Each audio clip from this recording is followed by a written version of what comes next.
I told everybody at 10 years old I was going to be on TV. I had a severe stuttering problem. So when I wrote on that paper, the assignment was write on a piece of paper what you want to be when you grow up. I'm 10. I wrote I want to be on TV. That was that faith, the belief in things that you cannot see. Teacher called me to the front of the class. I'm thinking I'm going up here to get a gold star. I ain't never had one before. My answer must have been really good. That lady didn't call me up there to give me no gold star. She called me up there to humiliate me. And she just said, why would you write something like this on your paper? And I'm standing there.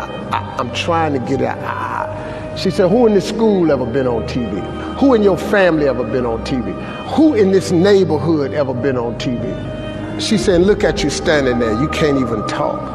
How they gonna put somebody like you on TV? So every Christmas, I send her a flat screen TV.